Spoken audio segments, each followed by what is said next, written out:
Nous allons prier. Seigneur notre Dieu, nous te bénissons, nous te glorifions. Nous avons commencé ces 3 jours de séminaire avec toi. Nous voulons le terminer aussi avec toi. Père, que ton esprit soit au milieu de nous, afin que nous puissions entendre ta voix et comprendre ce que c'est que le Saint-Esprit. Père, viens baptiser aujourd'hui ceux qui n'ont pas encore reçu le baptême de l'Esprit, afin qu'ils puissent être en communion permanente avec toi. Amen. Éternel mon Dieu, sois avec nous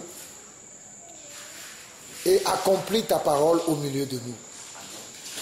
Nous savons que là où il y a ta parole, où il y a ton esprit, c'est là où il y a la vérité et la liberté. Viens nous libérer et viens nous donner ta vérité. Au nom de Jésus-Christ, nous avons ainsi prié. Amen. Amen. Aujourd'hui, nous allons continuer et nous allons finir. Et ce soir, nous allons parler des dons que le Saint-Esprit accorde. Et après, nous allons parler du baptême du Saint-Esprit.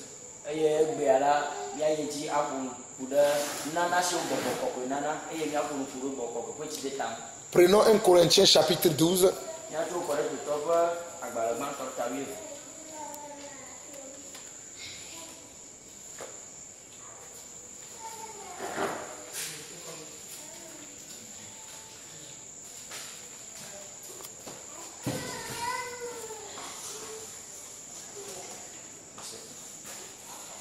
Lisons du verset 8 au verset 11.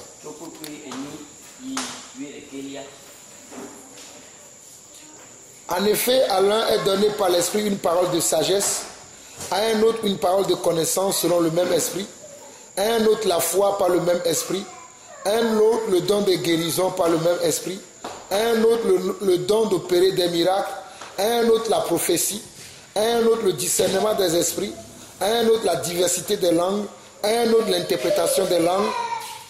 Un seul et même Esprit opère toutes ces choses, les distribuant à chacun en particulier comme il veut.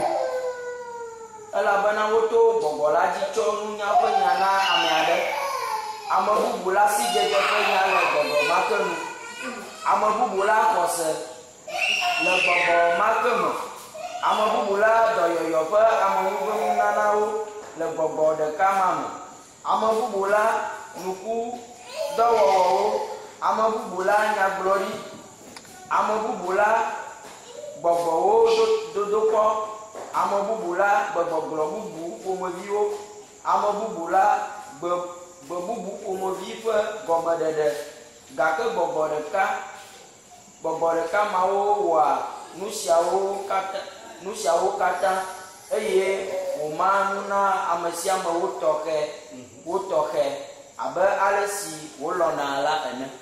Amen. Donc nous voyons maintenant que le Saint-Esprit accorde des dons dans l'église. Pourquoi il accorde des dons dans l'église? Afin que chacun soit utile dans l'église.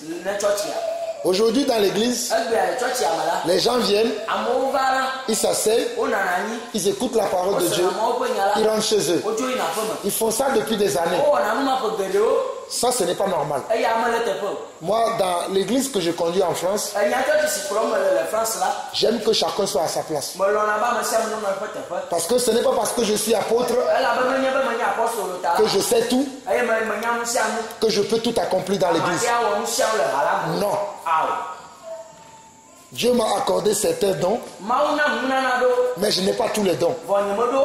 Mais dans l'église, il y a d'autres qui ont d'autres dons que Dieu les a donnés par le Saint-Esprit pour que l'église puisse être au complet et que nous puissions avancer. Mais pourquoi aujourd'hui les gens viennent à l'église mais ils ne s'intéressent pas à savoir ce qu'ils ont reçu de l'Esprit. C'est très important de savoir qu'est-ce que j'ai reçu en particulier comme un talent ou comme un don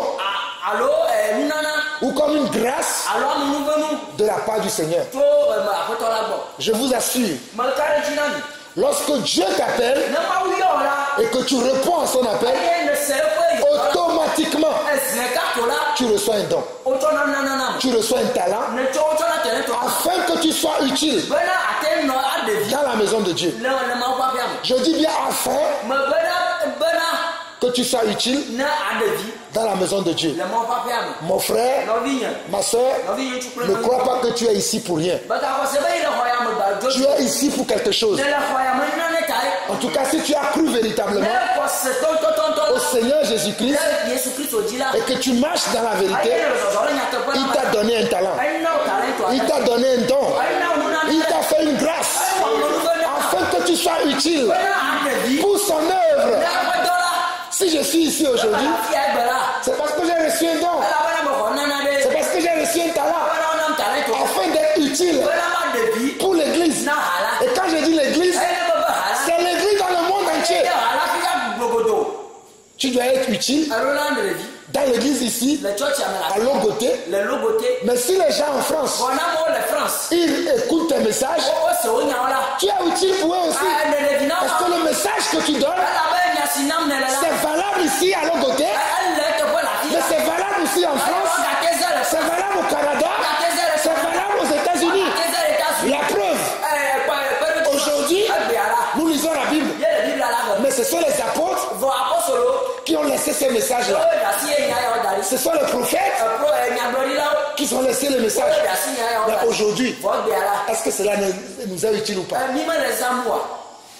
Vous comprenez? Donc le don que Dieu t'a donné va être utile ici, sur ce territoire, mais il va être également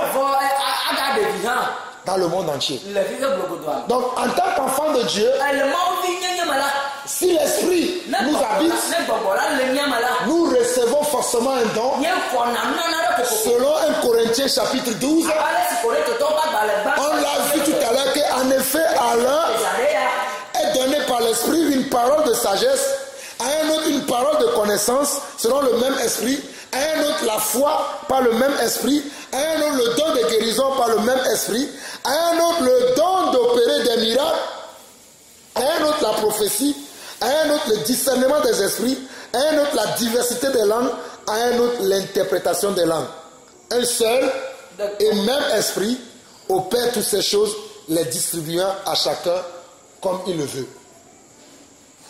Donc, mes frères, les dons de l'esprit sont accordés par le Saint-Esprit.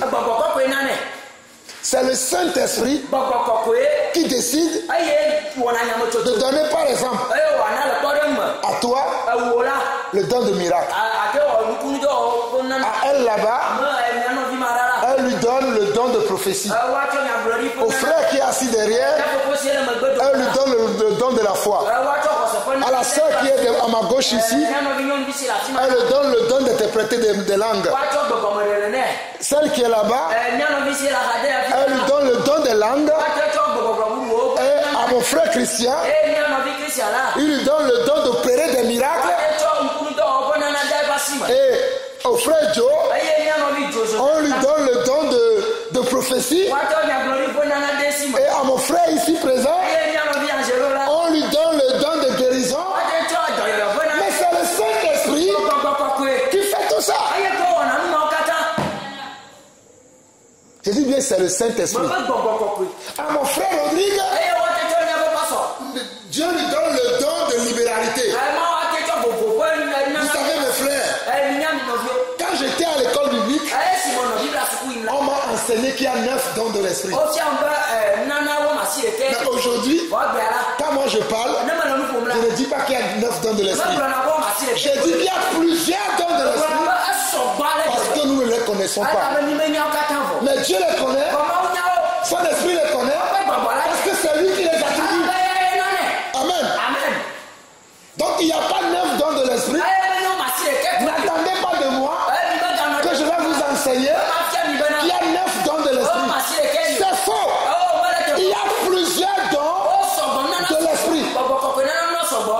y a plusieurs dons de l'esprit.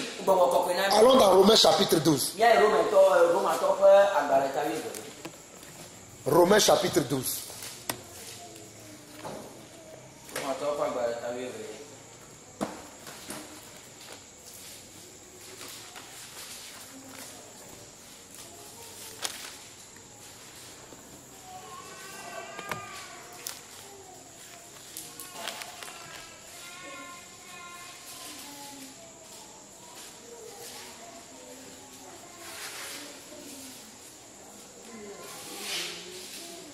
Lisons à partir du verset 3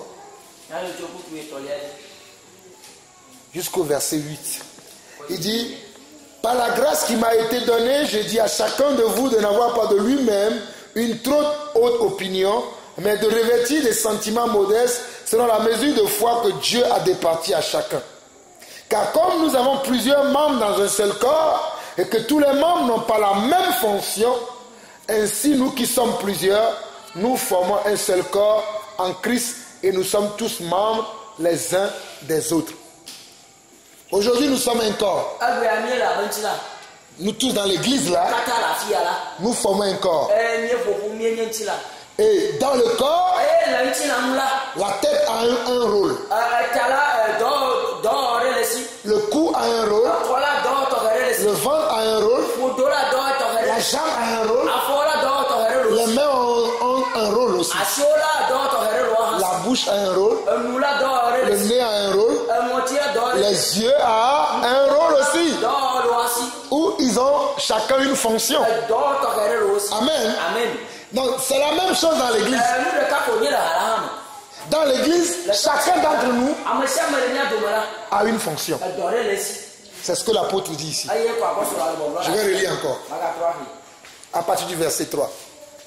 Par la grâce qui m'a été donnée, je dis à chacun de vous de n'avoir pas de lui-même une trop haute opinion, mais de revêtir des sentiments modestes selon la mesure de foi que Dieu a départie à chacun. Car comme nous avons plusieurs membres dans un seul corps et que tous les membres n'ont pas la même fonction, ainsi nous qui sommes plusieurs, nous formons un seul corps en Christ et nous sommes tous les membres des uns des autres. Aujourd'hui nous sommes plusieurs ici. Mais ensemble nous formons l'église. Est-ce qu'on est d'accord ou pas? Nous sommes plusieurs. Mais nous formons un seul corps. Chacun a son rôle. D'accord? Ok. Maintenant au verset 6 de Romains 12, il dit: puisque nous avons des dons différents. Amen. Puisque nous avons des dons différents, des talents différents, des grâces différentes. Amen. Amen. Selon la grâce qui nous a été accordée, que celui qui a le don de prophétie les exerce en proportion de la foi. Que celui qui a le don de prophétie, qui les exerce en proportion de la foi. Que celui qui est appelé au ministère s'attache à son ministère. Que celui qui enseigne s'attache à son enseignement.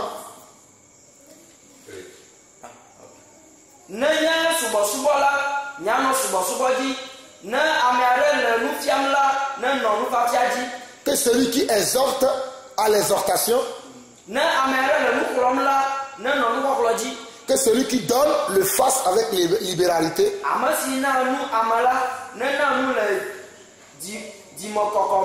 Que celui qui pratique la miséricorde et que celui qui préside le fasse avec zèle.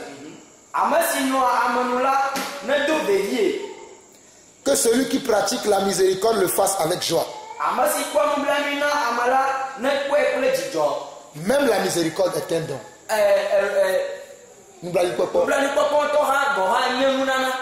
C'est un don.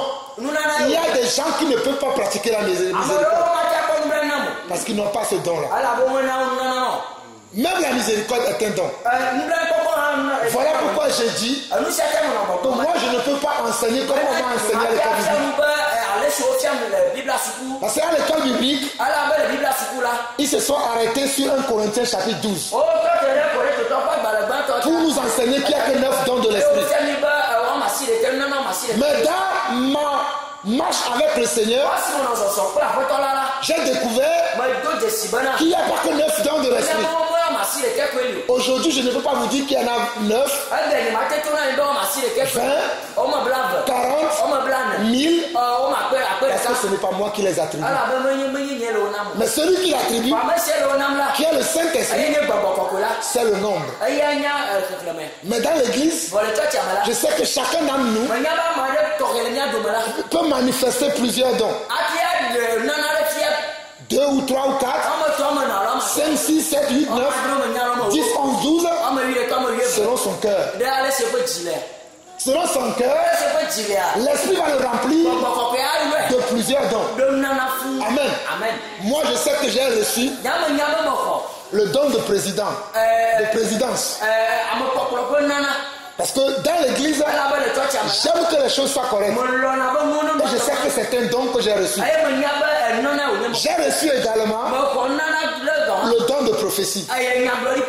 J'ai reçu également le don de langue. J'ai reçu également le don de libéralité.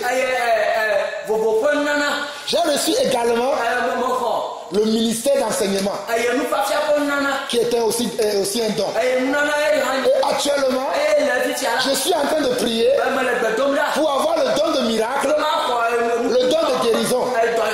Et j'ai reçu également le don de foi. Mais ma foi n'est pas encore très grande. Je veux être très franche avec vous. Ne voyez pas en moi un homme très grand, très puissant. Mais mon Seigneur est très puissant. Moi, je ne suis qu'un petit qui le suit pas à pas. Amen. Mais j'ai confiance en lui que le travail qu'il a commencé dans ma vie, il va l'achever. Et c'est lui qui va l'achever aussi dans votre vie. Faites-lui confiance. N'écoutez pas les gens. Écoutez la parole. Restez attachés à la parole. Soyez accrochés à la parole. Et la parole va vous transformer. Parce qu'elle est réelle. Elle change les hommes. Amen. Donc, il y a plusieurs dons de l'esprit. Et le Saint-Esprit accorde les dons. Et c'est le Saint-Esprit qui permet que nous puissions vivre le surnaturel. Est-ce que vous aimez le surnaturel? C'est le Saint-Esprit qui nous conduit à le faire. Le surnaturel de Dieu. Les choses qui sont au-delà des compréhensions des hommes. C'est l'Esprit qui nous aide à le faire. Apocalypse chapitre 10, chapitre 1 plutôt. Chapitre 1, verset 10.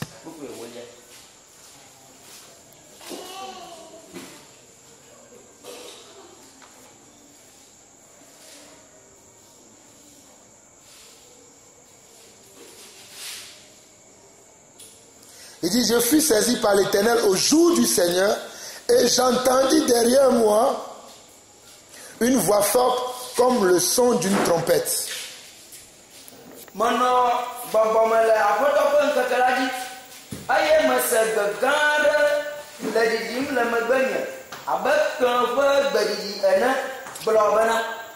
Je fus saisi par l'Esprit du Seigneur. Je fus saisi par l'Esprit du Seigneur au jour du Seigneur. Pour vivre le surnaturel,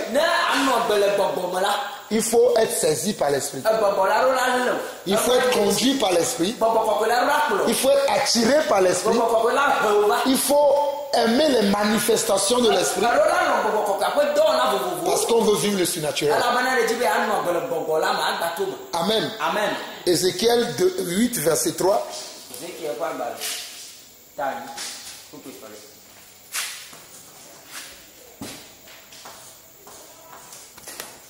Ézéchiel 8, verset 3 dit ceci.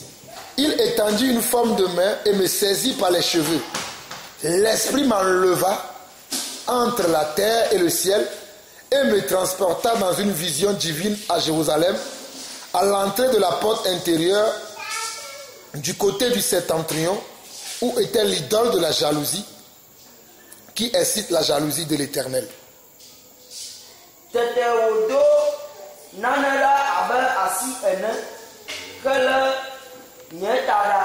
eye gbɔgbɔ la kɔm ɖe anyigba kple dziƒo dome ke kplɔm le Mawu ƒe ŋutegame va ɖo Yerusalem le agbo me tɔ si ɖo ta anyiehe gome la nu afi si legba ɖe si dea ŋuʋaʋã Yehowa me la le. Amen. Acte 8, verset 39. Dɔwɔƒe agbalẽ ta nyi kpukpui bla tɔ voici écrit. Quand il fut sorti de l'eau, l'Esprit du Seigneur enleva Philippe et l'eunuque ne le vit plus. Que esi wodo go le tsia me la, aƒetɔ ƒe gbɔgbɔ la tsɔ Filipo dzoe eye aƒedzikpɔla la megakpɔe o. Qu'est-ce qui a enlevé Philippe à la sortie de l'eau? L'Esprit du Seigneur. Pourquoi j'ai parlé d'Ézéchiel 8, verset 3? Le Saint-Esprit agissait à l'époque des prophètes. C'est lui qui a saisi par sa main le prophète Ézéchiel. Et comme lui-même il dit, l'Esprit m'enleva entre la terre et le ciel.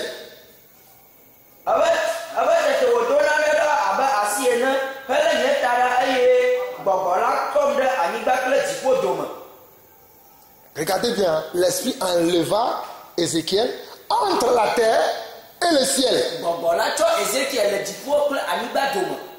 Ça, c'est un surnaturel. C'est un surnaturel de Dieu. C'est ce même esprit qui a enlevé Philippe après que Philippe ait parlé à l'eunuque éthiopien.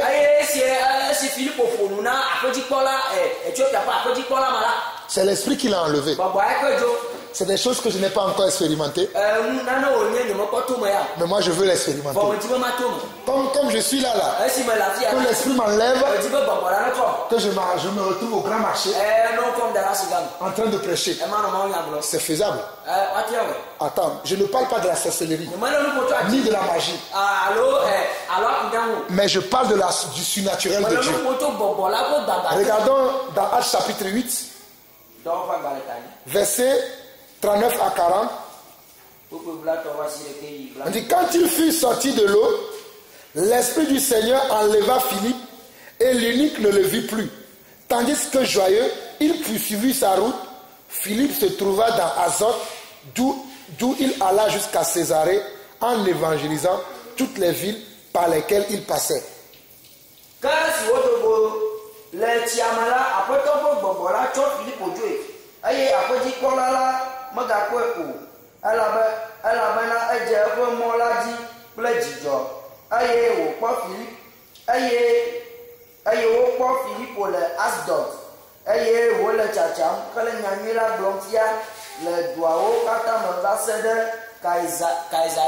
Voilà. Pourquoi j'ai précisé tout à l'heure que je vais être enlevé par l'esprit? Parce qu'aujourd'hui, les gens utilisent la magie pour venir dans vos maisons et voir les problèmes que vous avez. Et ils vont venir à l'église. Ils vont dire, toi, je sais que dans ta maison, tu as tel problème. Ici, quand l'esprit a enlevé Philippe, c'est pour qu'il aille travailler dans une autre ville en évangélisant les gens, en amenant les gens à avoir foi en Jésus-Christ. Ce n'est pas la même chose que les charlatans de nos jours font. Ils vont dire, moi je peux être ici, je vais prier et je vais voir tout ce qui se passe dans ta maison. Non, ce n'est pas ce que Philippe a fait. Et ce n'est pas lui qui a demandé ça. La Bible dit que l'esprit l'enleva. Ce n'est pas lui qui a demandé, mais c'est l'esprit qui a dit, ta mission est finie ici. Je vais t'enlever sans ton accord.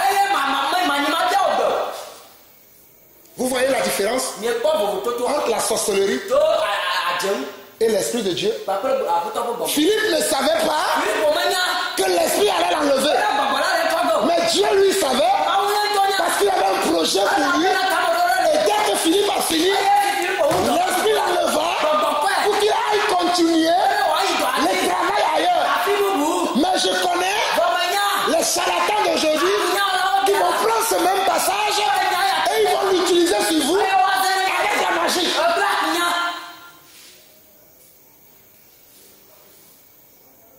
l'esprit enleva Philippe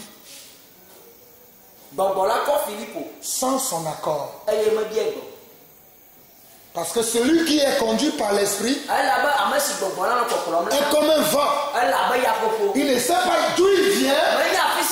Il ne sait pas là où il va.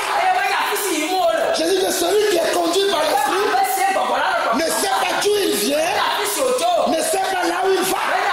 J'enseigne plusieurs années sur le Saint-Esprit.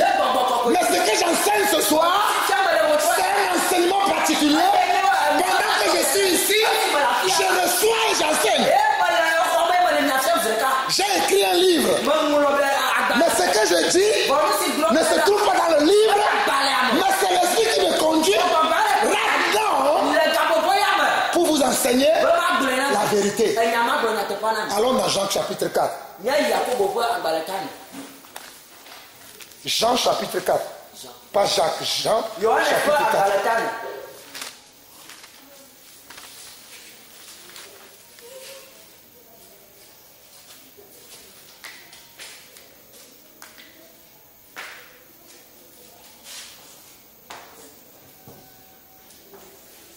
Lisons à partir du verset 22 au verset 24.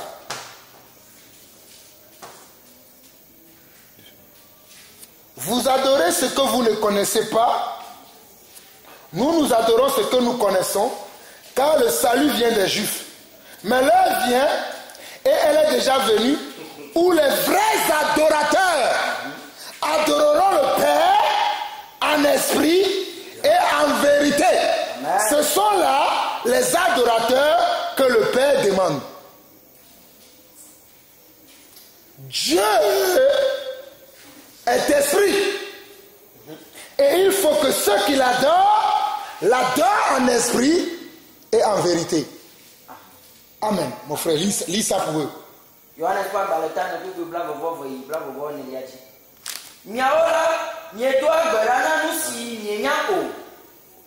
Miaola, miedua berana nusi mienya alabana kokola cho yuda to gbo. Gake gakofo bona. Aye o de azo. Asinya te ko gbedora lawo. Ado berana fofola le gbogbo. Ple nya te ko me. Alabana fofola je gbedora la sia o tobe. Mawe nye gbogbo. Aye amasiwo le gbedom dara nela. Alaba wado bera. Amen.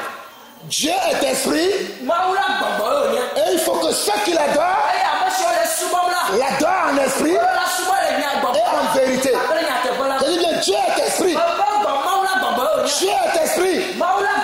Et ceux qui l'adorent doivent l'adorer en esprit et en vérité.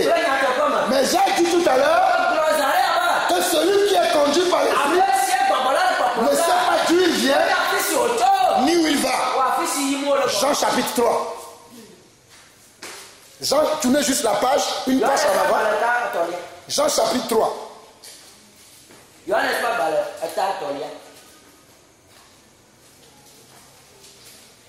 Lisons à partir du verset 5 au verset 10. Jésus répondit, en vérité, je te le dis, si un homme n'est né d'eau et d'esprit, il ne peut entrer dans le royaume de Dieu. Ce qui est de la chair est chair, et ce qui est né de l'esprit est esprit. Amen. Ne t'étonne pas que je t'ai dit, il faut que vous naissiez de nouveau. Le vent souffle où il veut, et tu entends le bruit, mais tu ne sais d'où il vient, ni où il va. Il en est ainsi de tout homme qui est né de l'esprit. Nicodème lui dit, comment cela peut-il se faire? Jésus lui répondit, tu es le docteur d'Israël et tu ne sais pas ces choses. Amen. Vas-y.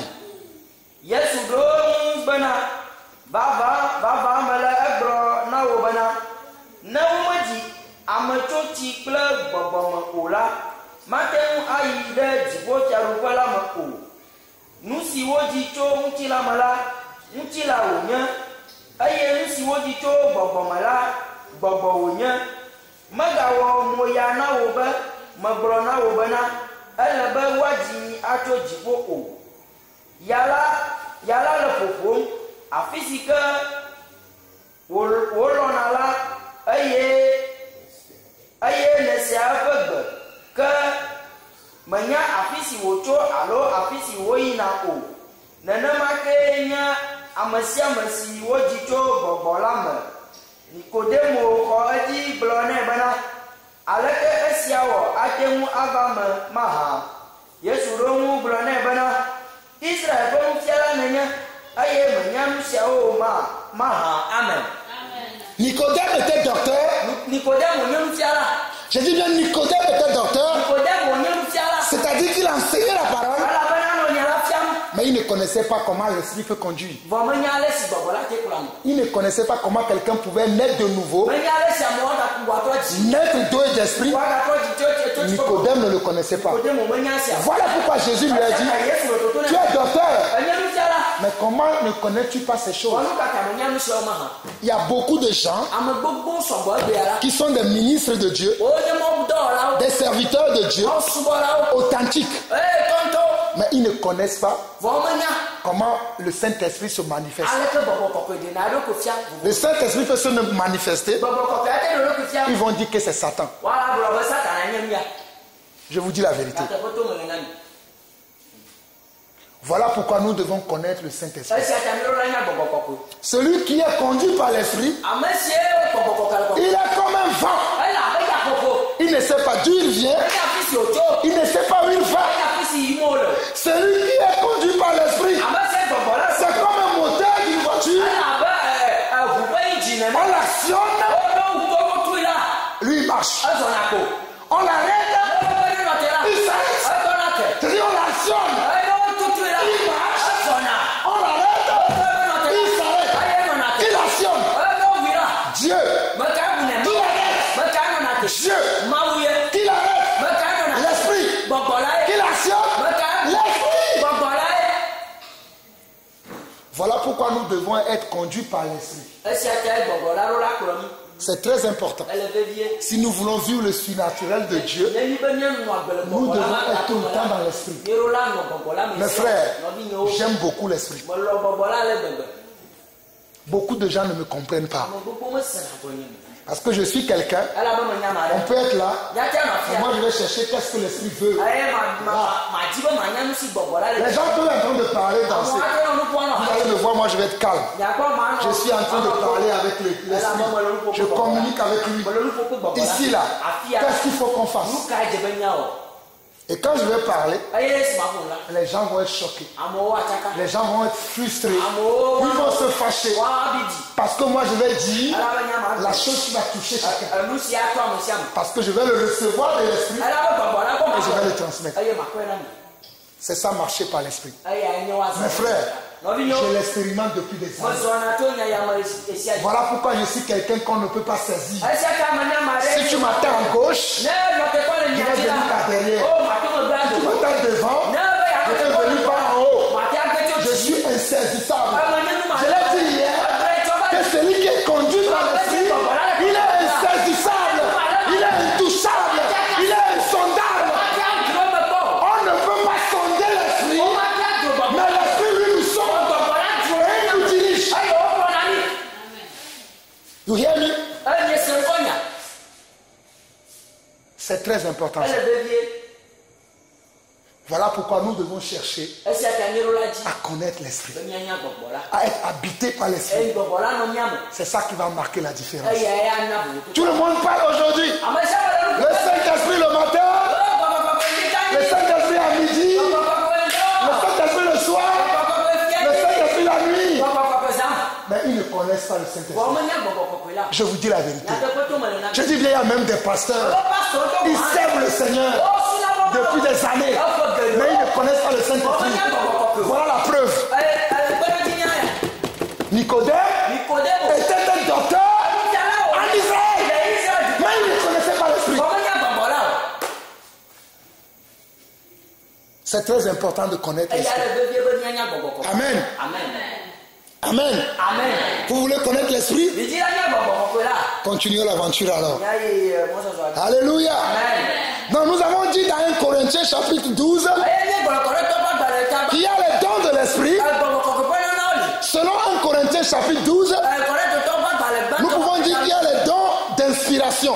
Il y a les dons d'inspiration.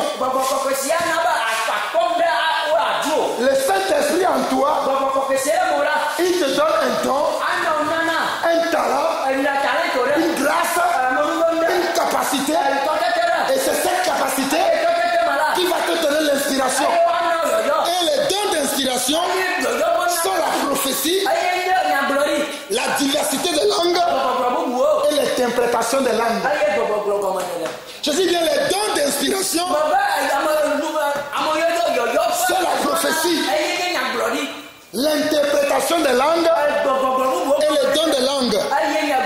Il y a aussi les dons de révélation. Les Anglais disent revelation. Il y a les dons de révélation. Et les dons de révélation, c'est la parole de connaissance. C'est la parole de sagesse et le discernement des esprits. Je bénis le Seigneur parce qu'il m'a fait la grâce d'avoir ces trois dons. J'ai le don de sagesse, le don de connaissance et le discernement des esprits. Je ne me glorifie pas, mais je suis conscient que Dieu m'a donné ce don. Je vais être dans l'église et Dieu va me dire, tu vois la dame qui est là-bas, il a tel problème, il a tel problème, celui-là, il a tel esprit, il a tel esprit, c'est Dieu qui me l'a donné. Et je crois qu'au milieu de vous, Dieu vous a donné aussi ça même don. Mais vous ne les connaissez pas. Voilà pourquoi vous ne les utilisez pas. Mais je suis là pour vous parler de ces dons afin que vous les utilisez. Pour que l'église en bénéficie. J'ai commencé à vous dire que chacun en particulier a reçu un don. Quand on vient en Christ, on reçoit un don. On reçoit un talent. On reçoit un talent. Un jour, j'étais en mission. J'étais à Agen. J'ai fini la mission. Je rentrais à l'hôtel.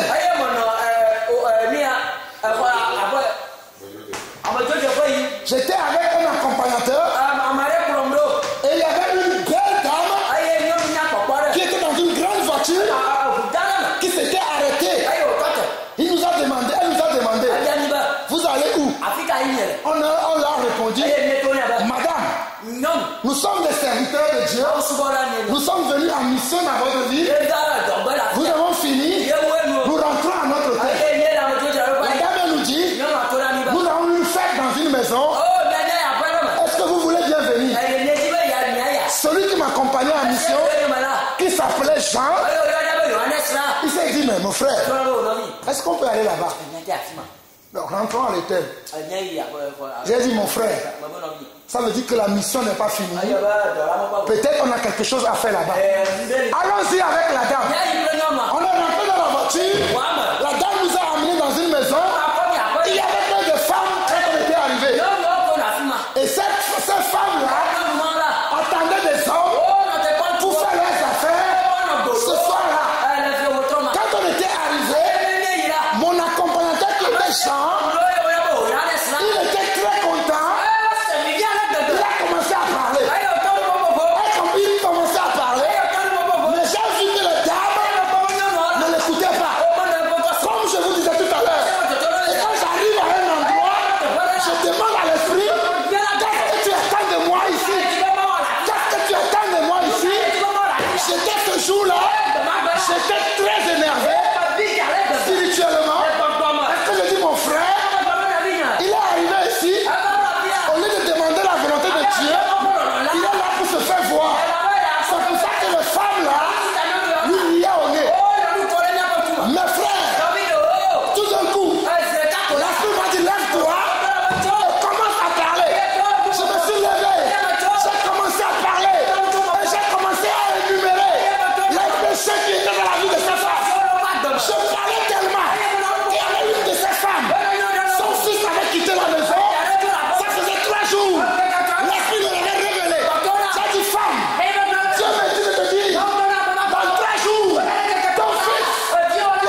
qui s'appelait Jean.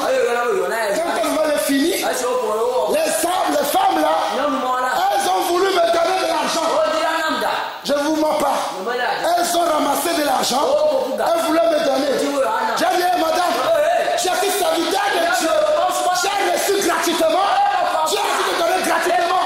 Gardez votre argent. Suivez le message que vous avez écouté. J'ai laissé l'argent. J'ai fini la mission. Nous sommes repartis à l'hôtel.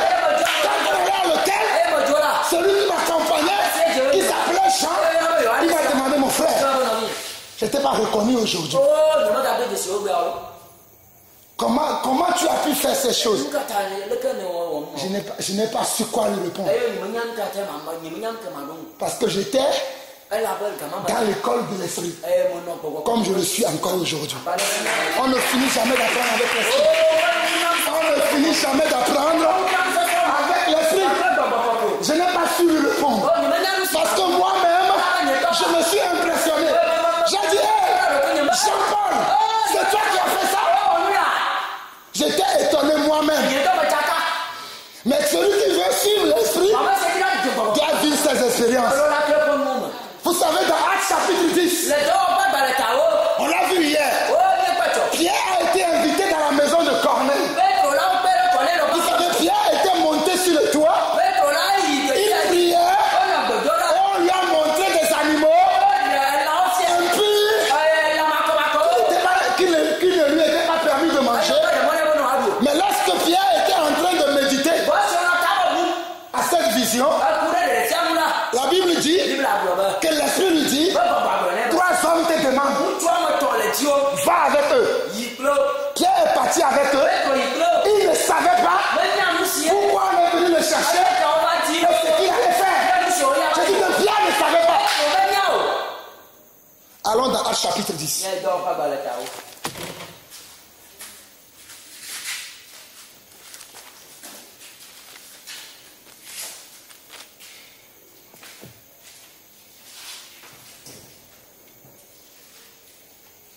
Lisons à partir du verset 23. On dit, Pierre donc les fit entrer et les logea. Le lendemain, il se leva et partit avec eux. Quelques-uns des frères de Joppé l'accompagnèrent. Ils arrivaient à Césarée le jour suivant. Corneille les attendait et avait invité ses parents et ses amis intimes. Lorsque Pierre entra, Corneille, qui était allé au-devant de lui, tomba à ses pieds et se prosterna. Corneille a fait quoi? Et se prosterna.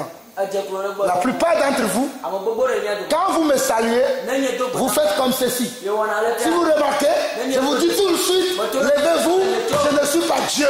C'est que devant Dieu qu'on va faire ça, mais pas devant un homme. Je l'ai appris depuis des années, voilà la preuve. On ne salue pas un homme qui soit notre Père spirituel et qu'on vient, on s'abaisse devant lui. Non, c'est que devant Dieu qu'on s'abaisse en signe de révérence, pas devant un homme. Ne faites même pas ça pour votre Père. Je vous dis la vérité, mais si vous le faites, je suis plus de votre sang. Je vous ai enseigné la vérité. Pierre ici, un apôtre, il dit verset 25, lorsque Pierre entra, Corneille qui était allé au-devant lui tomba à ses pieds et se prosterna. Regardez le verset 26. Mais Pierre le releva en disant, lève-toi, moi aussi je suis un homme. Pourquoi Pierre fait ça? Parce que c'est devant Dieu que nous devons nous prosterner. Quand vous lisez Apocalypse, vous allez voir que lorsque Jean était dans les révélations et que l'ange qui le faisait voir sa révélation, quand Jean a voulu se prosterner devant lui, l'ange lui a dit, arrête ça. C'est que devant Dieu qu'on doit se prosterner. Je suis ton serviteur comme tes frères qui servent le Seigneur. Prosterne-toi devant Dieu. Ne vous prosternez jamais devant un homme.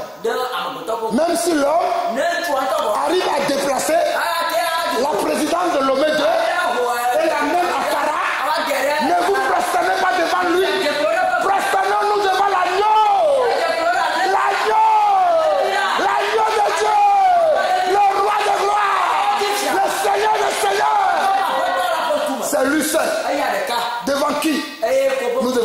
années. Je ferme cette petite parenthèse. Je continue l'enseignement. Au verset 27, et conversant avec lui, il entra et trouva beaucoup de personnes réunies. Vous savez, leur dit-il, qu'il est défendu à un juif de se lier avec un étranger ou d'entrer chez lui.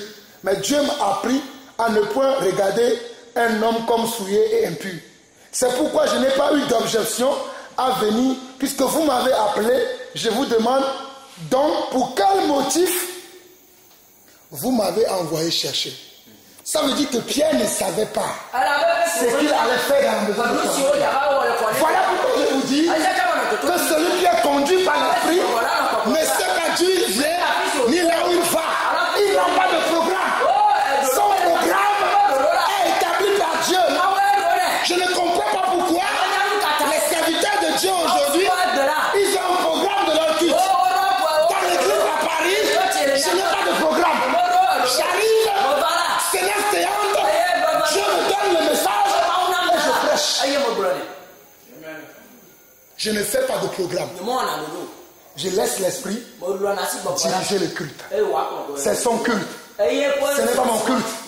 Si moi je fais le programme, ça veut dire que c'est mon programme. Ce n'est pas son programme. Mais cela n'empêche pas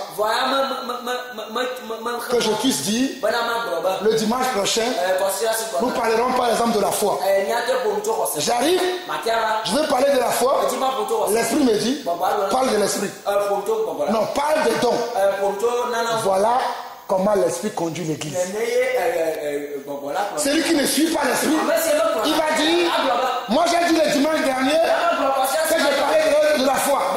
Donc je veux parler de la foi. Il ne suit pas l'esprit. Tu peux dire, je veux parler de la foi. Mais si Dieu te dit, parle des dons, parle des dons. Parce qu'il y a quelqu'un qui a besoin. Et c'est le besoin des gens que Dieu veut combler. Voilà comment nous devons apprendre à marcher par l'esprit. Alléluia. Nous devons aimer marcher par l'esprit. Moi j'aime marcher par l'esprit. Je n'aime pas être dans la communion des hommes où les hommes font leur programme. Je n'ai pas de programme. Mon programme, c'est l'esprit. Je vous dis la vérité. Mon programme, c'est l'esprit. Si l'esprit ne me dit rien, je peux être dans l'assemblée, je me tais. Je laisse les autres parler. Parce que l'esprit ne m'a rien dit. Mais croyez-moi, si l'esprit me parle, je parlerai. Que ça plaise ou que ça ne plaise pas. Même si après, je vais être lapidé, moi je refais ce que l'esprit m'a dit. Alors Pierre est arrivé ici. Il ne savait pas ce qui allait se passer. Comme lui-même il a dit. Au verset 30 de Actes chapitre 10, Corneille dit, il y a 4 jours, à cette heure-ci, je priais dans ma maison, à la 9e heure, et voici un homme vêtu d'un habit éclatant, se présenta devant moi et dit, Corneille, ta prière a été exaucée, et Dieu s'est souvenu de tes aumônes. Envoie donc quelqu'un à choper, et fais venir Simon, surnommé Pierre. Il est logé dans la maison de Simon, corroyeur, près de la mer. Aussitôt j'ai envoyé quelqu'un vers toi et tu as bien fait de venir. Maintenant donc, nous sommes tous devant Dieu pour entendre tout ce que le Seigneur t'a ordonné de nous dire. Amen. Voilà comment Corneille a accueilli Pierre. Et Pierre a commencé à parler. Et Pierre a été surpris. Comme j'étais surpris, le jour-là, lorsque je suis parti avec cette femme à Agen, j'étais en train de parler et le Saint-Esprit est descendu, comme dans Actes chapitre 10. Je remercie le Seigneur que dans mon ministère, j'ai vécu la même chose que Pierre a vécu. C'est un honneur pour moi. C'est pour ça que lorsque j'enseigne concernant l'esprit, j'aime toujours revenir sur ce témoignage parce que je l'ai vécu. La même chose que Pierre a vécu, je l'ai vécu. J'étais jeune dans la foi, mais je l'ai vécu. Alléluia. Quand nous regardons le verset 44, parce que nous n'avons pas le temps de méditer ce passage à tête reposée vous-même. Comme Pierre prononçait encore ces mots, le Saint-Esprit descendit sur tous ceux qui écoutaient la parole. Tous les fidèles circoncis qui étaient venus avec Pierre furent étonnés de ce que le don du Saint-Esprit était aussi répandu sur les païens. Car ils les attendaient parler en langue et glorifier Dieu. Amen. Pierre était en train de parler et le Saint-Esprit est descendu sur ses auditeurs sans imposer les mains. Voilà pourquoi j'ai dit hier ou avant-hier que pour recevoir l'Esprit, tu n'as même pas besoin d'imposition de main. Des fois toi-même, dans ton cœur, tu écoutes la parole te touche, le Saint-Esprit descend sur toi. Il y a trois façons de recevoir l'Esprit. Soit il descend sur toi sans que tu sois baptisé, mais tu reçois le Saint-Esprit. J'aime pas ça.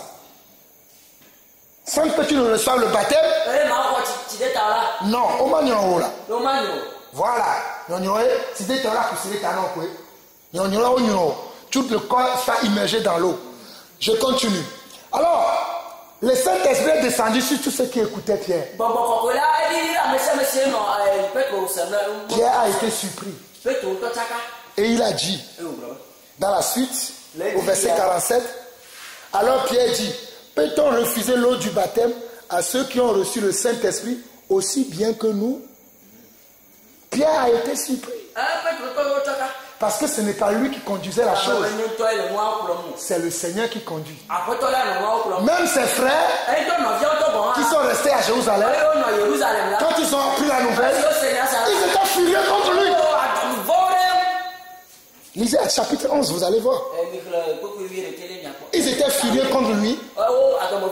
Parce qu'ils se sont dit, qu'est-ce qui s'est arrivé à notre frère? Il est allé dans la maison des païens. Je vais vous lire ça très rapidement.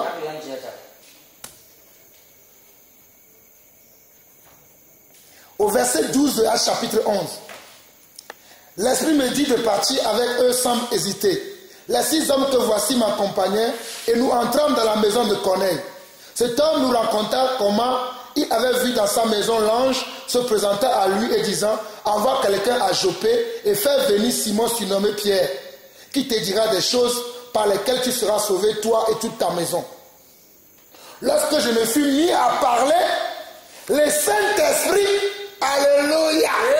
Oh, lorsque je me suis mis à parler, le Saint-Esprit descendu sur eux comme sur nous au commencement. Amen. Il était en train de raconter l'histoire à ses frères qui sont restés à Jérusalem. Il a dit, verset 15 de Actes chapitre 11, lorsque je me fus mis à parler, le Saint-Esprit descendit sur eux comme sur nous au commencement. Et je me souviens de cette parole du Seigneur. Jean a baptisé d'eau, mais vous serez baptisés du Saint-Esprit. Amen. Oh, puisque Dieu leur a accordé le même don qu'à nous qui avons cru au Seigneur Jésus-Christ, pourquoi vais-je m'opposer à Dieu? Pourquoi vais-je m'opposer à Dieu? Pourquoi vais-je m'opposer à Dieu? Pourquoi vais-je m'opposer à Dieu? Celui qui est conduit par l'Esprit ne peut pas s'opposer à Dieu. Il laisse l'Esprit faire. Moi-même, je n'avais pas prévu parler de ça. J'ai commencé à parler. Comme on a commencé, j'ai prié. J'ai demandé au Seigneur qui nous conduit. Il nous conduit. Si vous regardez dans mon livre, l'enseignement est totalement différent de ce qui est écrit. Parce que c'est l'Esprit qui enseigne. Alléluia. C'est pour ça que nous devons suivre toujours l'Esprit. Amen. Donc, il y a aussi les dons de puissance par l'Esprit. Il y a la foi, le don de guérison, le don d'opérer des miracles. Qui fait ça? Toujours l'Esprit. Donc nous devons aimer l'Esprit. Aujourd'hui, nous voyons des gens vivre leur christianisme comme une religion Alors que le christianisme n'est pas une religion. Le christianisme est un plan parfait de Dieu pour nous amener à l'excellence, pour nous amener dans la puissance, pour nous amener dans la connaissance, pour nous amener dans la révélation. C'est ça le christianisme. Le christianisme n'est pas une religion. Celui qui suit Christ, c'est quelqu'un qui doit être dans les révélations, dans la connaissance et dans la puissance. Voilà le christianisme. Si votre christianisme est sans relation avec Dieu, sans révélation, sans puissance, sans connaissance, vous êtes perdu. Je vous dis la vérité. Si votre christianisme est sans relation avec l'esprit, vous manquez de révélation, vous manquez de puissance, vous manquez de connaissance, vous êtes perdu. Vous êtes les plus misérables. Vous êtes les plus misérables. Il vaudrait même mieux pour vous de ne pas connaître Christ. Parce que quand on connaît Christ, on doit être dans les révélations. Parce que c'est lui-même la révélation. C'est lui-même la connaissance. Et c'est lui-même la puissance. Au travers de son esprit. Comment dis-tu que tu as l'esprit de Dieu et tu es sans connaissance, sans révélation et sans puissance? Oh, moi je sais, un Dieu puissant, il est en moi, il me révèle les choses cachées, il me donne la connaissance pour que je sois quelqu'un de sage et intelligent. J'ai arrêté l'école en 4e au Togo. Et tombé. Aujourd'hui, je suis un comptable.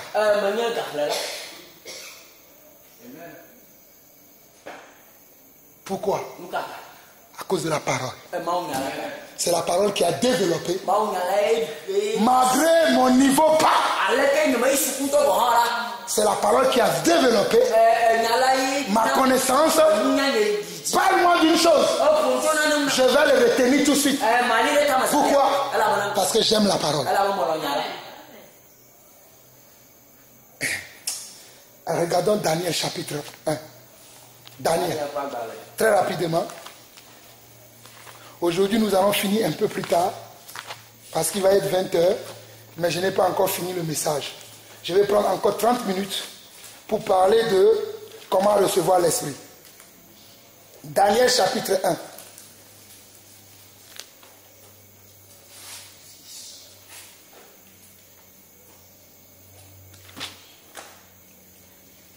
Lisons au verset 1 à 4 ou à 5 même. La 3e année du règne de Joachim, roi de Juda, Nebuchadnezzar, roi de Babylone, marcha contre Jérusalem et l'assiégea. Le Seigneur livra entre ses mains Joachim, roi de Juda, et une partie des ustensiles de la maison de Dieu. Nebuchadnezzar emporta les ustensiles au pays de Shinéar, dans la maison de son Dieu. Il les mit dans la maison du trésor de son Dieu.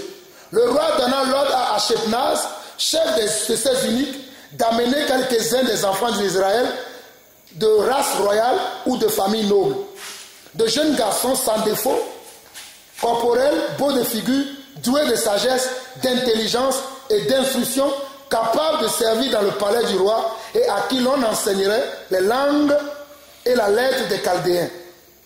Le roi assiégea pour chaque jour une portion de mets de sa table et du vin dont il buvait, voulant les élever pendant 3 années, au bout desquelles il serait au service du roi. Il y avait parmi eux, d'entre les enfants de Juda, Daniel, Anania, Michaël et Azaria. Oh, j'aime cette histoire. J'aime cette histoire. Oh, alléluia. Au verset 7, le chef des eunuques leur donna des noms: à Daniel celui de Belthazar, à Anania celui de Shadrach, à Michaël celui de Meshach et Azaria celui d'Abednego. Daniel résolut de ne pas se souiller par les mets du roi et par le vin dont le roi buvait, et il priait le chef des eunuques de ne pas l'obliger à se souiller. Dieu fit trouver à Daniel faveur grâce devant le chef des eunuques. Les mains du roi, c'est quoi? Les mains du roi représentent aujourd'hui la corruption dans le monde, l'hypocrisie dans l'église, le mensonge dans l'église, la convoitise dans l'église, l'envie dans l'église, la jalousie dans l'église. C'est ça les mains du roi. Mais Daniel et ses compagnons avaient refusé cela. Vous voulez être des enfants véritables? Refusez le monde et tout ce qui appartient au monde. Aimez la justice de Dieu, aimez sa parole et vous serez des personnes extraordinaires. Moi j'ai refusé le monde. J'ai refusé le monde. Qu'est-ce qu'il y a dans ce monde? Rien. Ce monde, il ne m'apporte rien. Mais la parole m'apporte tout. Parce que ces hommes ont refusé de manger tout ce que tout le monde mange. Ils étaient différents. Vous voulez être différent? Refusez tout ce que tout le monde mange. Moi j'ai dit à Dieu, Jean-Paul Lanson ne sera pas comme tous les apôtres de mon temps. Je serai un apôtre différent. Je serai un serviteur de Dieu différent. Voilà pourquoi je mange différemment. Je parle différemment. Et mes enseignements sont différents. Parce que c'est un choix que je fais. Faites un choix. Et vous serez différents. Faites un choix. Et vous serez différents. C'est une question de choix. C'est une question de décision. Décidez aujourd'hui que vous voulez être différents. Et je vous assure que vous serez différents. Lisons la suite. Oh Shandarabakoria. I canta ribo santa maharia. I raboshe che rabosa. Robro sinta maheria. I canta mahoki masande. Ma i raboshe ribahana. Oria basante rekeria. Seigneur, honore ta parole. Amen. Devant ton peuple. Amen. Devant tes enfants. Amen. Devant tes choisis. Amen. Honore ta parole. Et accorde ton Saint-Esprit à tous ceux qui entendent ta voix ce soir. Seigneur, c'est ta voix. Ce n'est pas ma voix. Moi, je ne suis qu'un canal. Je ne suis qu'un instrument. Amen. Que tu sonnes ce soir. Mais Seigneur, descends sur quelqu'un aujourd'hui. Amen. Descends sur quelqu'un aujourd'hui. Amen. Attrape quelqu'un aujourd'hui. Amen. Change l'histoire de quelqu'un aujourd'hui. Change l'histoire de quelqu'un aujourd'hui, mon Dieu. Dieu d'Abraham, Dieu d'Isaac et de Jacob. Change l'histoire de quelqu'un aujourd'hui. Amen. Change l'histoire de quelqu'un aujourd'hui. Alléluia. Amen. Mandorobo sakerabaria. Ikankamori basende. Mandrosi kamaharia. Ikeri bosondere. Iramondo rabahai da seria. Ikaramando recori sete. Ribro santa maharia. Alléluia. Amen. Béni sois-tu, Seigneur. Alléluia. Amen. Au verset 17 de Daniel chapitre 1. Dieu accorda à ces 4 jeunes gens de la science, de l'intelligence, dans toutes les lettres et de la sagesse. Et Daniel expliquait toutes les visions et tous les songes. Amen. Qu'est-ce qui a fait que ces 4 hommes étaient différents? Et qu'ils ont la science, la sagesse et l'intelligence. Parce qu'ils ont refusé les mains et le feu du roi. Je venais de vous dire que les mains et le feu du roi, c'est la corruption qui est dans la maison de Dieu aujourd'hui. C'est la convoitise qui est dans la maison de Dieu aujourd'hui. C'est le mensonge qui a rempli la bouche de nous les prédicateurs aujourd'hui. C'est ça les mains du roi.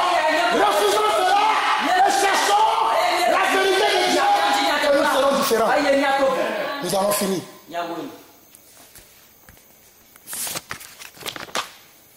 Comment recevoir l'esprit? Oh, alléluia. Comment recevoir l'esprit? Les choses de Dieu sont simples. Souvent les gens ont tendance à compliquer les choses de Dieu. Comme elles paraissent trop simples et enfantines, ils trouvent bon D'y ajouter un peu de complications. Moi, je n'ajoute pas de complications dans les choses de Dieu. Je les laisse simples. Regardez comment je suis habillé. C'est l'Esprit de Dieu qui m'a montré ça. D'être simple. Les gens mettent des costumes. Ils pensent que l'onction, c'est dans le costume, c'est dans les grosses cravates. L'onction, c'est l'Esprit. Tu peux mettre un grand costume qui a coûté 2 millions, mais tu n'auras pas l'onction. Mais tu peux être même dans une chemise déchirée et avoir l'onction. C'est ce que moi j'aime. Alléluia. Il est grand, il est merveilleux, notre Dieu. Donc, tout ce qui appartient à Dieu se reçoit par la foi. Je dis bien tout ce qui appartient à Dieu se reçoit par la foi. Hébreux 6, verset 12. Hébreux 6, verset 12 dit ceci. En sorte que vous ne vous relâchiez point et que vous imitez ceux qui par la foi et la persévérance héritent des promesses.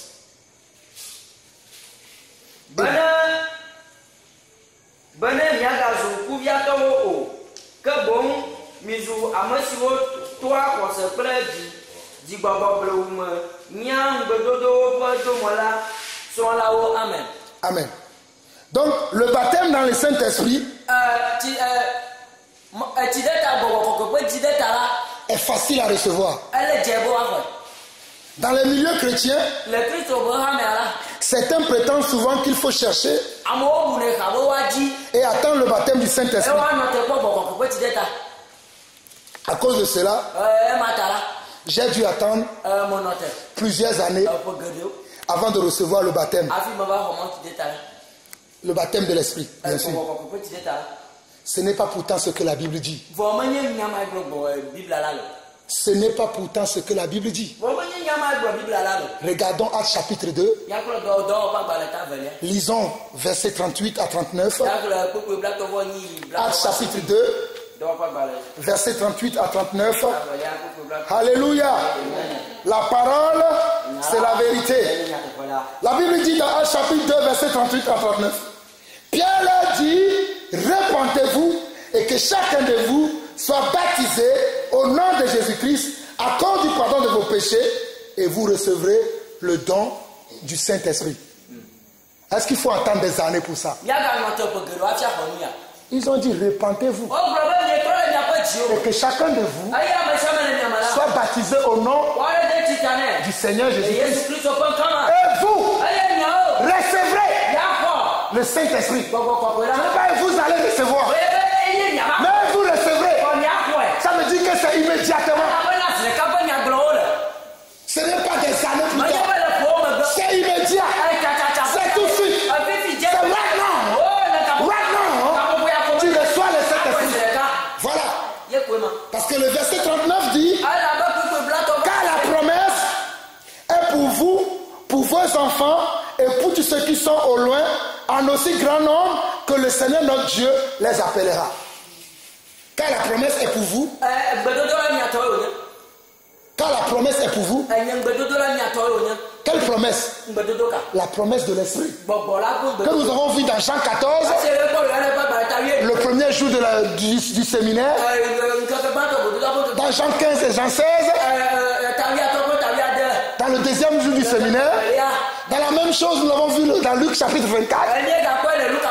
Il a dit, vous, attendez-moi dans la chambre haute. Vous recevrez une puissance. Le Saint-Esprit survenant sur vous. Et vous serez mes témoins. À commencer par Jérusalem, à la Judée, à la Samarie et sur toutes les extrémités de la terre. La parole, elle est la même chose. Hier, aujourd'hui et éternellement. Il y a les gens qui vous attendent au Togo afin que vous leur transmettez le Saint-Esprit. Mais vous dormez. Je vous dis la vérité, il y a beaucoup de gens au Togo, ici à Lomé, ici à Logoté, dans tous les quartiers de Lomé, qui attendent que vous vous les amenez le Saint-Esprit. Mais qu'est-ce que vous faites? Vous êtes là dans les commérages, dans les jalousies, dans les envies, alors que les choses sérieuses sont là. Moi, je suis là pour vous transmettre le Saint-Esprit. Et croyez-moi, vous l'aurez. Je connais le Dieu que je sers. Je ne sers pas un homme. Je sers l'agneau de Dieu, le Tout-Puissant, Jésus-Christ de Nazareth. Il va se manifester ici ce soir. Je connais le Dieu que je sers. Vous allez voir vous-même. Alléluia. Il est le même hier, aujourd'hui et éternellement. Alléluia. Béni sois-tu, agneau de Dieu. Béni sois-tu, Saint-Esprit. Tu es au milieu de nous et tu vas souffler sur tes enfants. Alléluia. Vous allez avoir le vent de l'Esprit. L'Esprit va mouvoir ici. Oh, je vais finir et vous allez voir l'Esprit. Dans Actes chapitre 19, le verset 2 à 6, Paul a rencontré des gens. Il dit bien, Paul, que je vais imiter. J'aime les apôtres, mais j'aime trop l'apôtre Paul. Oh, il est quelqu'un de très intransigeant. Il est très sévère dans sa parole. Mais c'est dans sa parole qu'il y a la vérité. Voilà pourquoi j'aime Paul. Alléluia. L'apôtre Paul a rencontré des gens. Remarquez bien, le verset 1 dit, il a rencontré des disciples.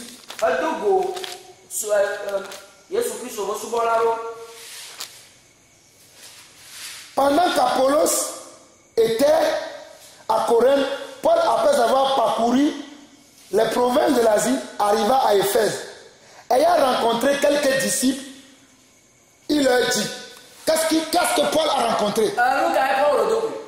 Des disciples. Ça veut dire que ce sont des chrétiens. Ça veut dire que ce sont des croyants. Ça veut dire que c'est les gens qui disent qu'ils connaissent Jésus-Christ. Mais regardez la question que Paul leur pose au verset 2. Avez-vous reçu le Saint-Esprit? Ça se reçoit. Comment Paul peut poser la question à des disciples? Avez-vous reçu le Saint-Esprit? C'est parce que Paul en sait quelque chose. Et c'est la même question que je vous pose aujourd'hui. Avez-vous reçu le Saint-Esprit? Répondez-moi. Si vous ne l'avez pas reçu, vous allez le recevoir aujourd'hui. C'est très important de recevoir le Saint-Esprit. Regardez la réponse de ces disciples. Avez-vous reçu le Saint-Esprit quand vous avez cru? Il lui répondit, nous n'avons même pas entendu dire qu'il y a un Saint-Esprit. Oh, et de fou. Comment un disciple n'a même pas entendu qu'il y a un Saint-Esprit? C'est pour ça que je vous ai dit aujourd'hui qu'il y a des prédicateurs qui ne connaissent même pas l'Esprit. Tu ne peux enseigner que ce que tu connais, ce que tu sais et ce que toi-même tu expérimentes. Si tu n'as pas expérimenté, comment tu peux parler? Paul connaissait quelque chose. Voilà pourquoi il a rencontré des gens. Sa préoccupation. Avez-vous reçu le Saint-Esprit? Il y a 3 mois, j'étais au Maroc. J'ai parlé de cet enseignement. Je n'ai pas eu le temps comme j'ai eu le temps ici. Parce qu'on était venu en 3 jours. En 3 jours, je ne peux pas tout enseigner. Ici, j'ai eu plus de temps. J'ai parlé de l'esprit là-bas, mais je n'ai pas eu le temps de m'étaler dessus, comme je m'étale ici. Mais les gens ont été touchés.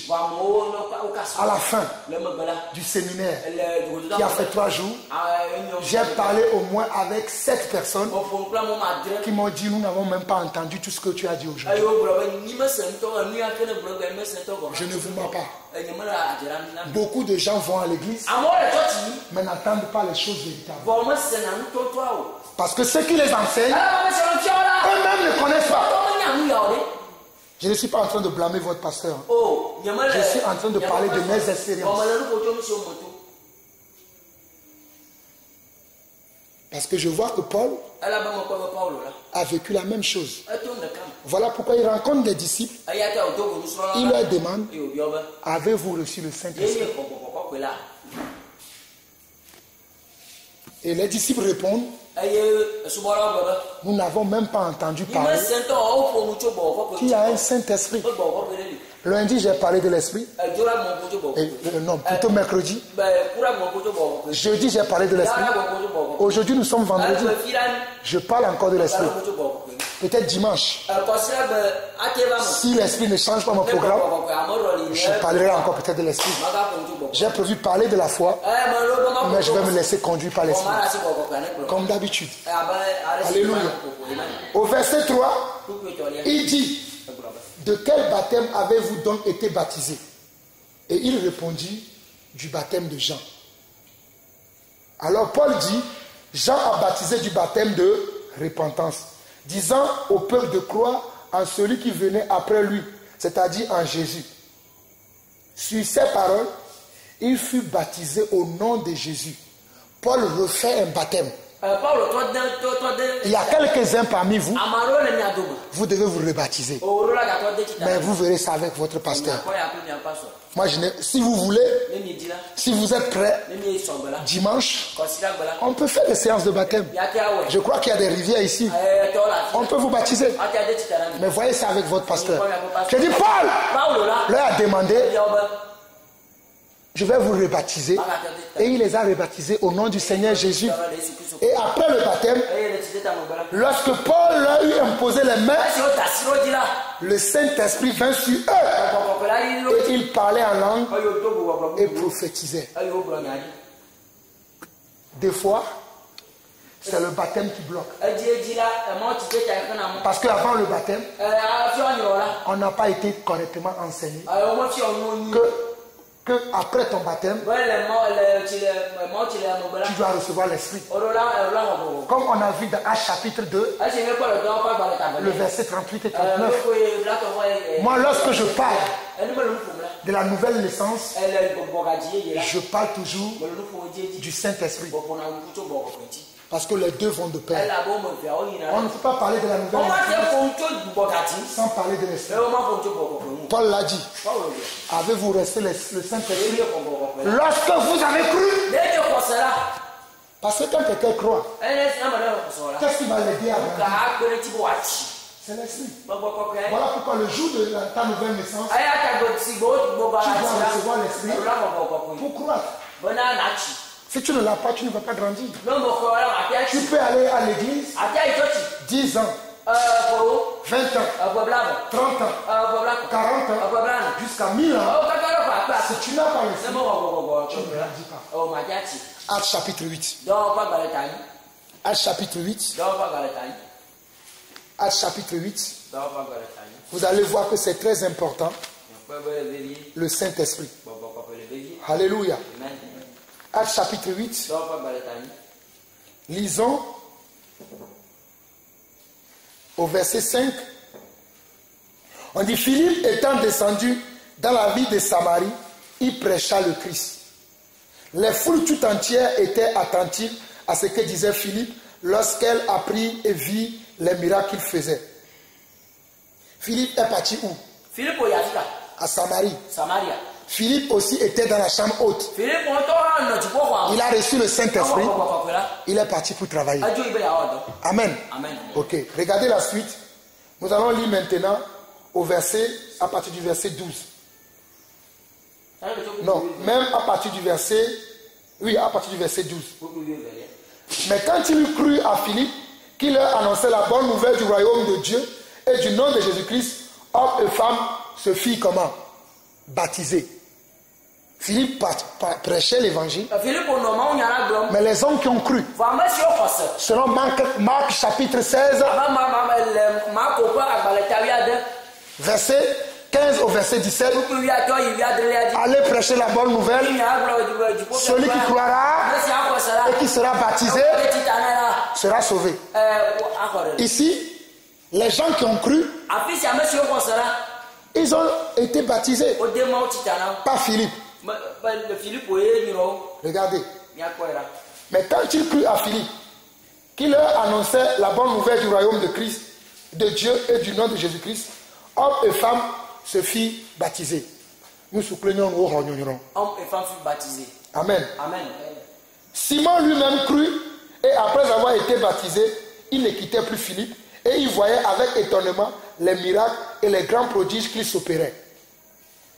Les apôtres qui étaient à Jérusalem, ayant appris que la Samarie avait reçu la parole de Dieu, ils envoyaient Pierre et Jean.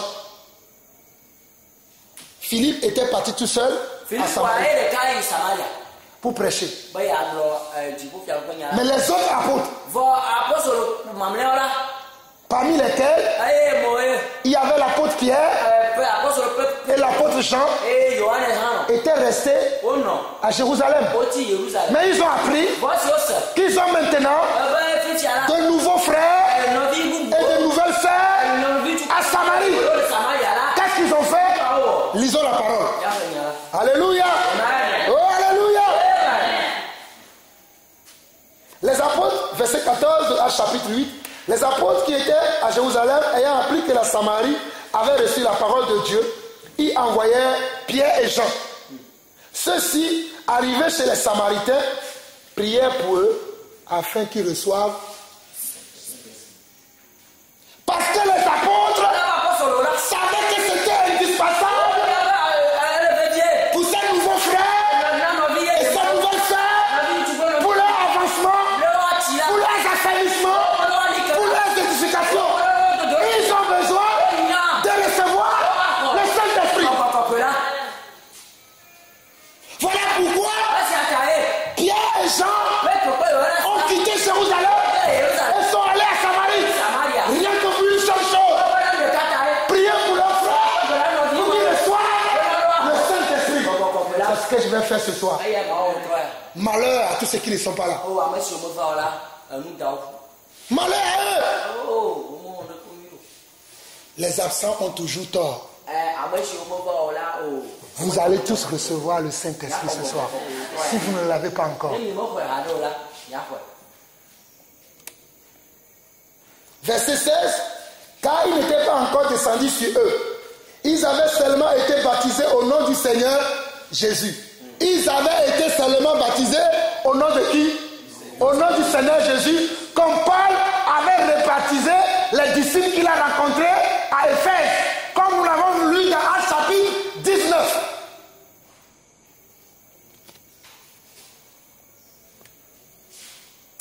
Oh Seigneur Jésus, glorifie ta parole aujourd'hui dans ton église. Ce n'est pas ma parole, c'est ta parole.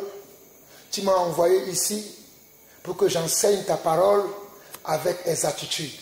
Seigneur, ta parole déclare que Apollos enseignait ta parole avec exactitude.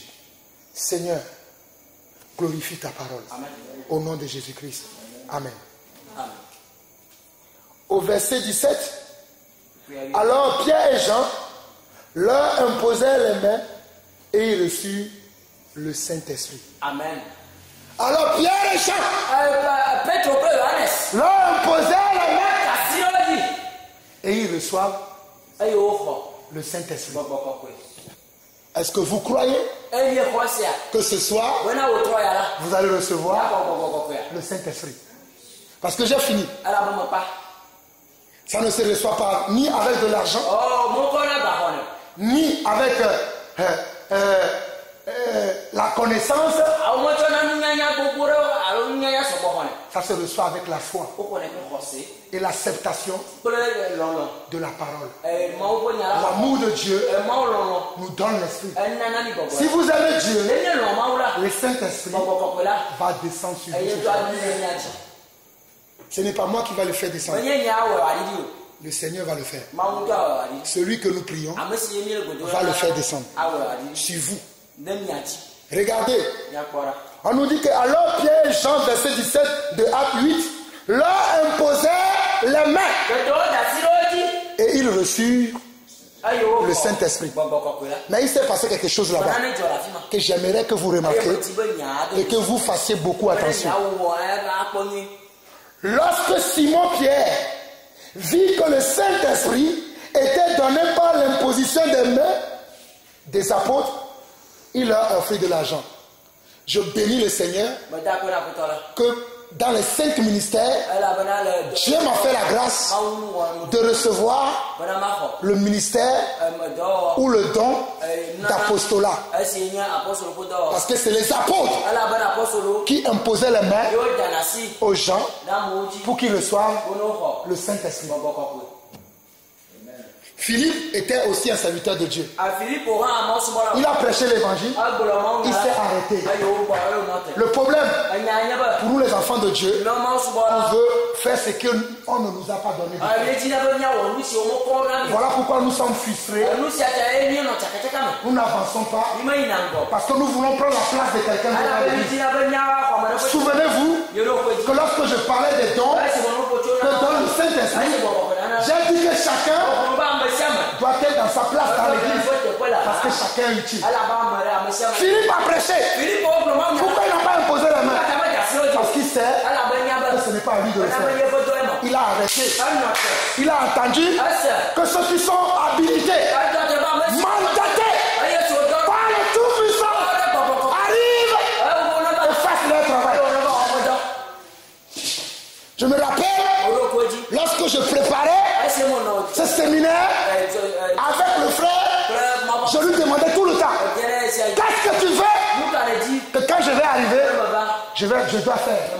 Parce que je connais mon rôle dans l'église. Je ne veux pas faire ce que je ne suis pas habilité à faire. Il y a des choses pour lesquelles je ne suis pas habilité. Mais il y a d'autres choses pour lesquelles je suis habilité à faire.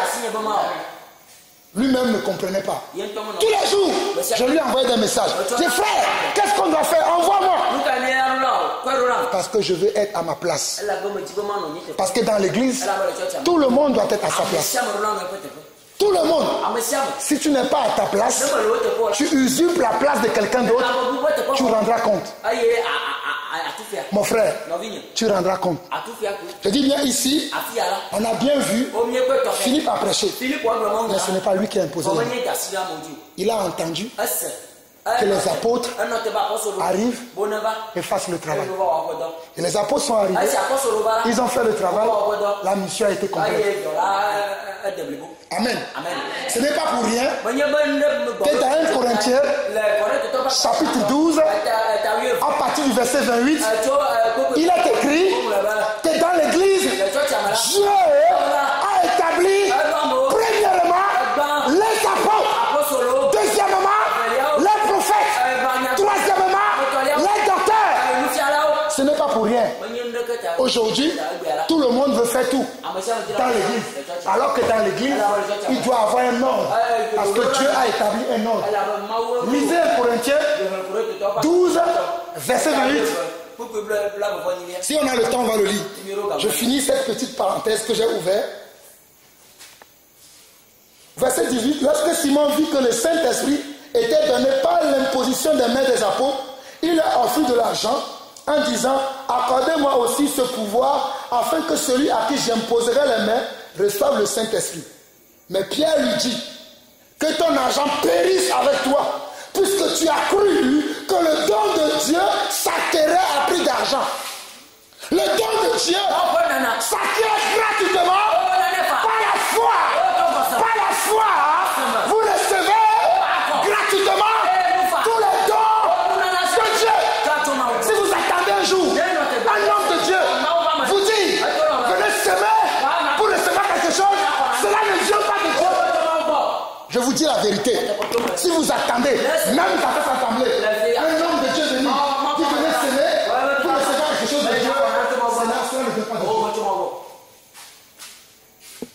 Le don de Dieu se reçoit gratuitement.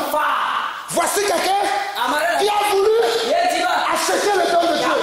Qu'est-ce que les apôtres ont dit? Mes frères, je dis ça fait 17 ans que je sers le Seigneur. Voilà pourquoi je suis combattu. Mais le Dieu qui m'a appelé, il m'a dit dans Jérémie chapitre 15, à partir du verset 19 jusqu'au verset 22. Allez lire, je ne vais pas vous dire. Moi je le connais par cœur. Quand Dieu m'a appelé, lorsque je doutais de mon appel, Dieu m'a donné une révélation dans ce chapitre. Il m'a dit, Jean-Paul, si tu ne sais pas ce qui est précieux de ce qui est vil, tu seras comme ma bouche. Ce n'est pas à toi d'aller vers eux, mais c'est à eux de revenir vers toi. Ils te feront la guerre, mais ils ne te vaincront pas. Car je serai avec toi pour te délivrer. Je te délivrerai de la main des méchants. Je te sauverai de la main des violents. Depuis ce jour, tu peux être un grand homme de Dieu. Tu peux déplacer la tour Eiffel de Paris en N'Djamena.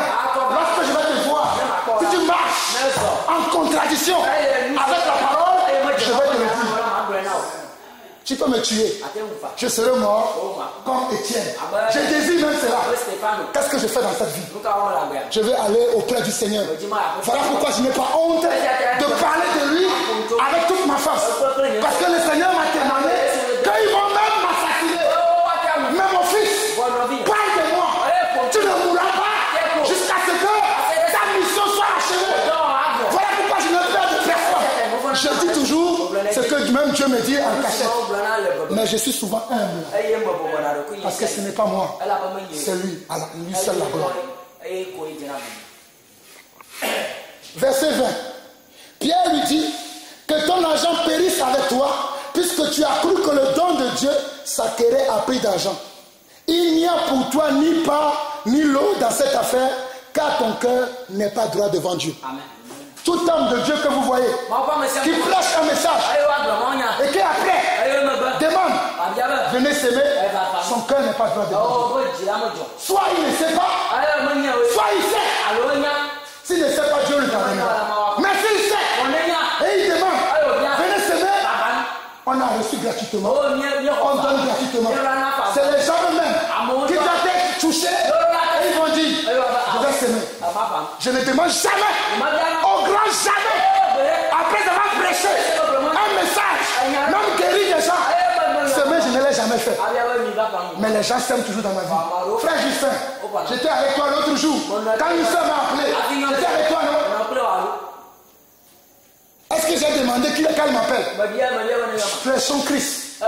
Christ va toucher les cœurs. Nous serons soutenus. Moi, c'est ce que j'ai fait.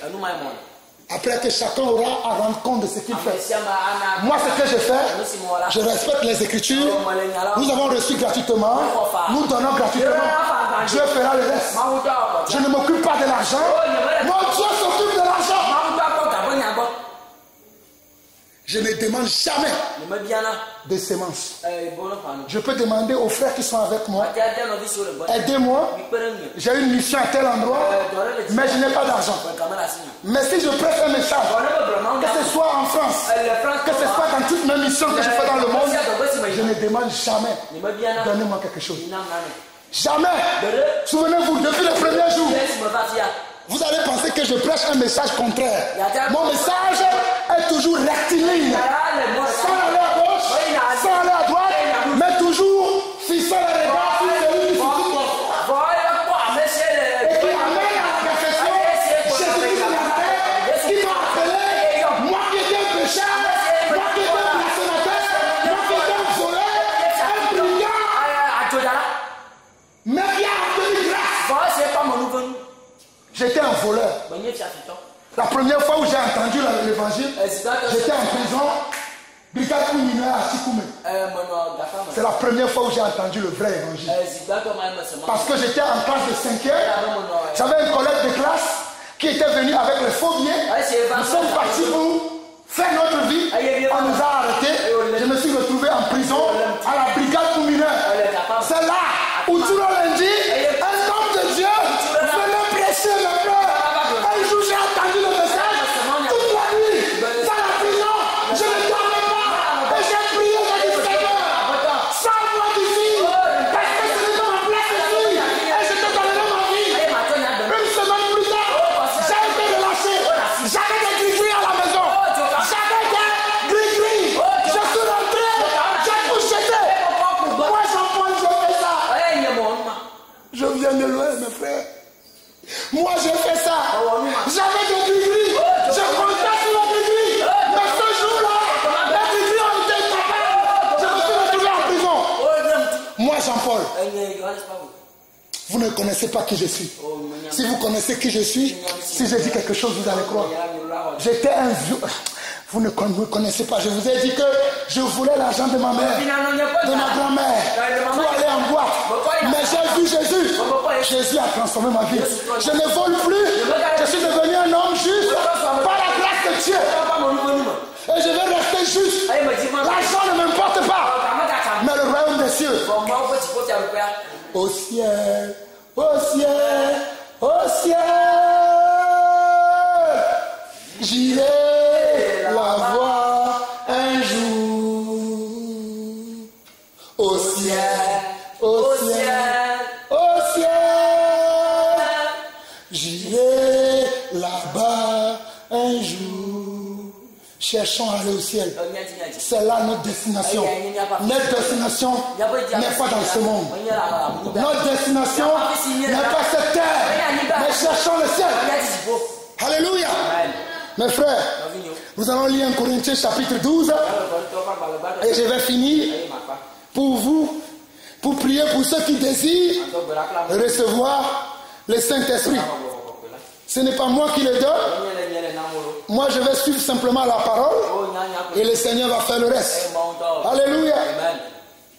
1 Corinthiens chapitre 12, verset 28, il est écrit: et Dieu a établi dans l'Église, premièrement, des apôtres, deuxièmement, des prophètes, troisièmement, des docteurs, ensuite, ceux qui ont le don des miracles, puis ceux qui ont le don de guérir, de secourir, de gouverner, de parler diverses langues.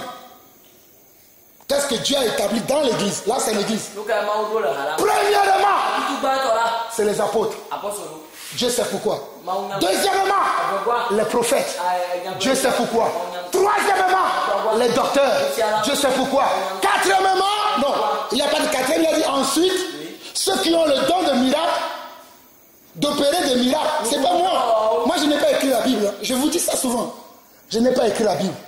La Bible existait dans le monde avant que je ne sois né. La Bible restera. Si Jésus-Christ ne revient pas, je partirai, je les laisserai. Mais j'aime la Bible. J'aime la Bible. Parce qu'elle contient toutes les vérités dont j'ai besoin. On nous dit que Dieu a établi dans l'Église. Premièrement, tout le monde. Premièrement, les apôtres. Après les prophètes. Troisièmement, les docteurs. C'est là un sens. Éphésiens 2, 20.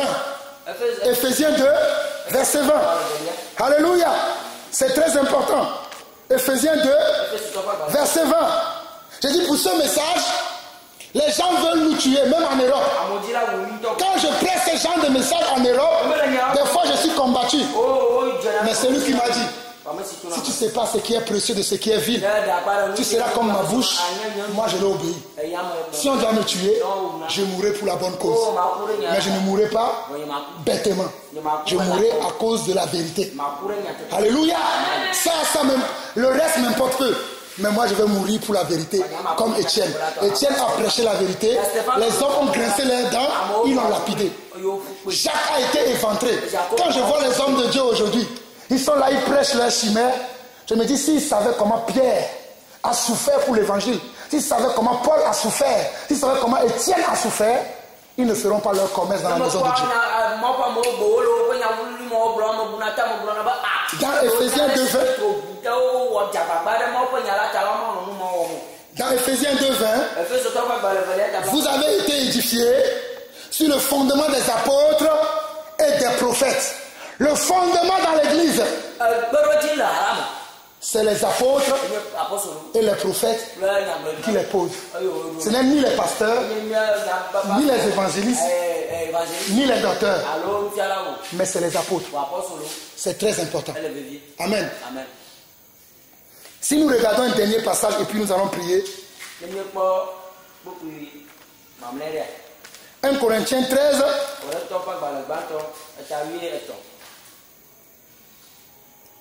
Et j'ai dit 1 Corinthiens 13. 1 Corinthiens 3, plutôt. C'est le dernier passage. Après, nous allons prier. Verset 9 au verset 11. Car nous sommes ouvriers avec Dieu. Vous êtes les champs de Dieu, l'édifice de Dieu. Selon la grâce de Dieu qui m'a été donnée, j'ai posé le fondement comme un sage architecte et un autre bâti dessus. Mais que chacun prenne garde à la manière dont il bâtit dessus. Car personne ne peut poser un autre fondement que celui qui a été posé, savoir Jésus-Christ. Amen. Amen.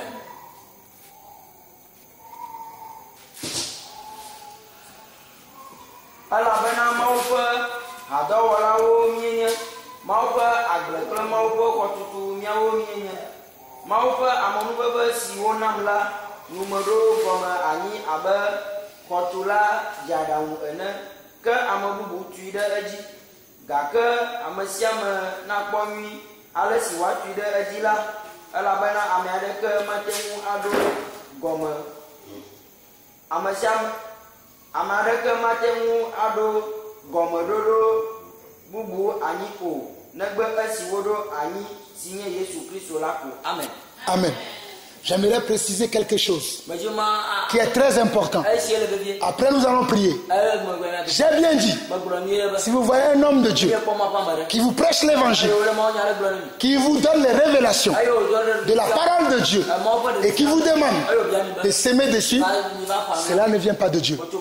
Je ne suis pas en train de dire que vous n'allez pas donner vos offrandes dans l'église. C'est différent. Je parle de quand quelqu'un révèle la parole de Dieu et demande qu'on s'aime dessus. La Bible dit que nous avons reçu gratuitement. Nous donnons gratuitement. C'est juste cette précision que je voulais que vous reteniez. C'est très important. Amen. Qui sont les gens qui veulent recevoir l'Esprit ce soir? Nous allons prier. Nous avons fini.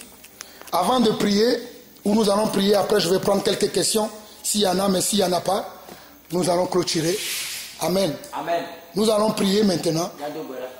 Seigneur notre Dieu, nous voici à la fin de ce séminaire de 3 jours sur le Saint-Esprit, le conducteur de l'Église, le grand enseignant, le chef suprême de tout dans l'Église. Papa, tes enfants sont venus de partout parce qu'ils veulent se nourrir à tes pieds. Seigneur, moi je ne suis qu'un homme, un instrument entre tes mains. Je prie ce soir que tous les cœurs qui ont faim et soif de toi soient restaurés. Amen. Afin que les fleuves d'eau vive qu'apporte le Saint-Esprit puissent resplendir dans leur vie au nom puissant